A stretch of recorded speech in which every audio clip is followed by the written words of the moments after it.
So I want to walk you through everything you need to know about the VA home loan. So I decided to come out with this multi-video series, and every Wednesday at 6 p.m.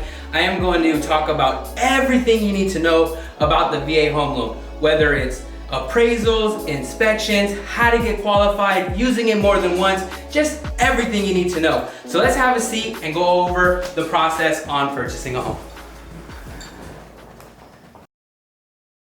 So when purchasing a home, whether it's cash, FHA, or VA loan, which is what we're gonna go over, I like to make the process 3 simple steps. The first step is to get pre-approved. We don't know where to begin if we don't have a starting point, and that's the pre-approval process. To get pre-approved is super simple. If you're active duty, all we need is your LES, your 2 years W-2s, social, date of birth, and the rest is history. And if you're a veteran like myself, all we need is your DD-214, 2 years W-2s, social security number, and date of birth as well. After we take the first step of the process, second step is to find the house. Everyone wants to find their dream home, but we have to start at step 1. And then the last step is to move in 30 days later. I know you've seen Big Blue around town, so I can just toss you the keys for him. So we already know when purchasing a home, you don't have to put any money down when using your VA loan. But just keep in mind, in 2019, we have what's called VA loan limits. So what that means is the VA will insure 100% of that loan up to the loan limit. So here in San Diego County, the loan limit is $690,000. But that doesn't mean you can't purchase over that if you qualify for that. All you have to do is pay 25% of the difference. But if you purchase a home in 2020, we can forget about all that because lawmakers just signed into effect that in 2020, there's going to be no more loan limit. So if you qualify for $1 million and you're using your VA loan, you can buy a house at $1 million with no money down. How about that? So let's talk about payment, right? Your payment consists of 4 things. P.I.T.I, which is principal, interest, taxes, and insurance. Now, the first part of the P is what you pay for on the loan amount. The second part is the I, which is the interest, whether you have a 3% interest rate, a 5% interest rate, whatever the case is. The next part is the T, which stands for taxes. We all gotta pay taxes. But what makes it easy with using a VA loan is that every time you make your payment, you also pay a part of your taxes. So at the end of the year, when taxes are due, the county will go in there, take their money out, so that way you're not liable for a big lump sum when tax season is due. And the last one is insurance. Now keep in mind that you always want to get a really good homeowner's insurance because in case your house floods or someone gets injured, you want to have good protection for yourself.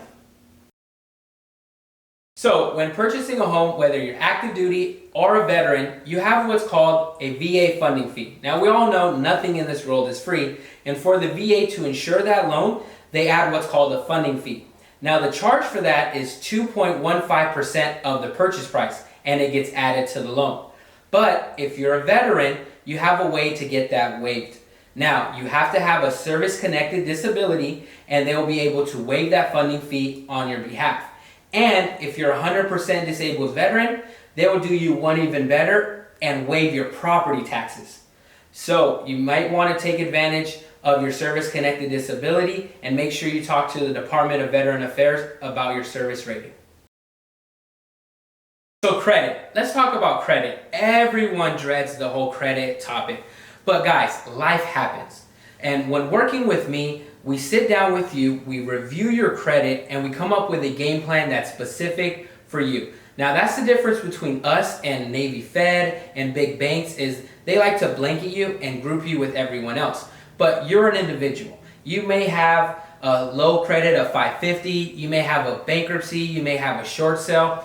Don't worry about that, guys. If your credit isn't the best, we can help you purchase with a 550. And on top of that, if you need that little extra push, we will help you with complimentary credit service. Now remember, a little pro tip, do not use your credit card or purchase furniture or a car when in escrow, which we'll get into a little bit later.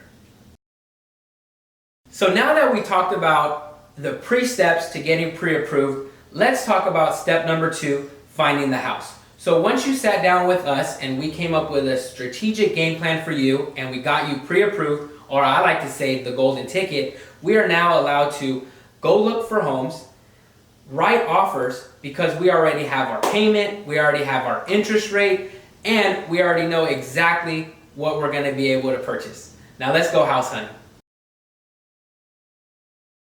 So now that we're all pre-approved, but before we get into a car and start looking for houses, which I think is the fun part, we have to ensure that the properties we're looking at are VA approved. Because remember, not every home is VA approved.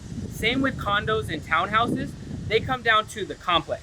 So the entire complex has to be pre-approved with the VA. Now we use this thing called the VA portal. So before we even go look at the house and find the perfect one, because the last thing I want you to be is heartbroken, I go on the VA portal and ensure that complex is VA approved. Now, as far as houses go, let's go in and take a look. So when purchasing a home, you always want to make sure you get an inspection. Now keep in mind, there's a difference between an appraisal, which is the VA inspection, and a home inspection. A home inspection is on your cost, and I ensure that you should hire a certified home inspector, because what they're going to do is they're going to check the electricity, making sure the lights work. They're going to check the plumbing, making sure the plumbing works. Because remember, you always want to ensure you're buying a good property, and it doesn't hurt to have an extra set of eyes, especially a professional. So also on inspections, the VA requires that when you purchase a home, you get it free and clear of any termite. Now, termite reports are broken down into two ways. The first one is current infestation, and that's all the little wood-bearing pests that are in the walls. So a certified termite company will come out here and give a report. Now, another good thing about the VA home loan is they make the seller pay for all the termite 1 clearance. Like I said, termite 1 is current infestation. And there's this thing called Section 2 in the termite report, but that's preventative maintenance, but the VA doesn't require that. So let's talk about the third part of the inspection, which is called the appraisal.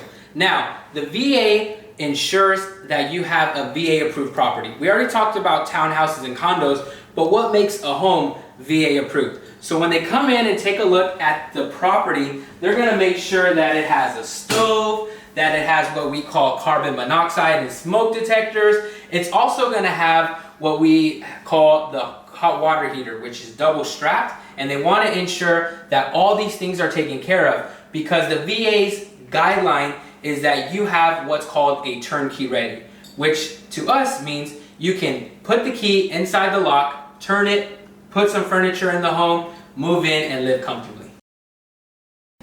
So the last thing I want to talk about on the appraisals is it ensures that you, the buyer, never overpay for a home. So the appraiser is going to come out to the property and he's going to appraise it, which means he's going to give it a value.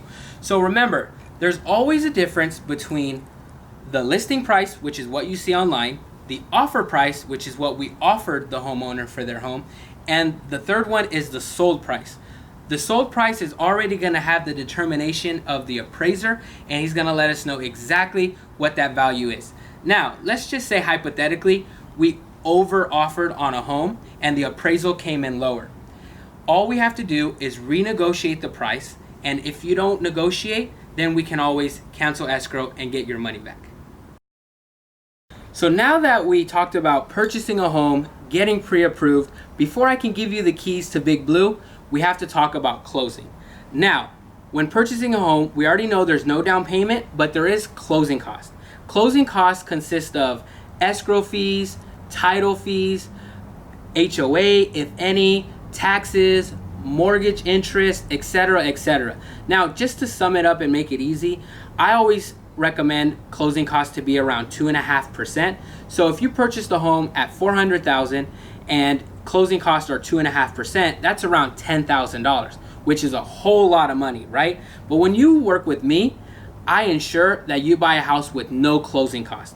I negotiate the seller to pitch in some money. I partnered with my lender to also give you a credit. And last but not least, I give you a credit out of my commission to ensure no closing costs. Now let's talk about escrow. You always hear escrow mentioned everything when it comes to buying a home. And what exactly is escrow? Well, escrow is a third-party company that I consider the glue to the whole entire transaction. So just like when renting a home, you have to put a deposit, you also have to put a deposit when purchasing a home. Now, like I said before, if I can get you to pay no closing cost, that will also ensure you receive your deposit back. Now, with escrow, there's also a title company that ensures you buy a home free and clear, and all those parties work together, the lender, myself, escrow, and title, to ensure that you have a smooth process during the entire transaction. Guys, I hope you enjoyed my video series on using the VA home loan, and if all that stuff didn't intrigue you to call me or DM me, how about this? Did you know you can use your VA loan more than once? Did you know you can purchase a duplex with your VA home loan? And what that means is you can live in one, rent out the other. If you ask me, I'd love for someone to pay half my mortgage. And the third thing is, why not leave this duty station with some money in your pocket? Did you know when you sell your primary residence and you're married, you're allowed to profit up to $500,000? And if you're single, you can profit up to $250,000. Guys, let me help you, walk you through each step of the process and help you build some wealth through your VA home loan. And until next time, peace in the Middle East.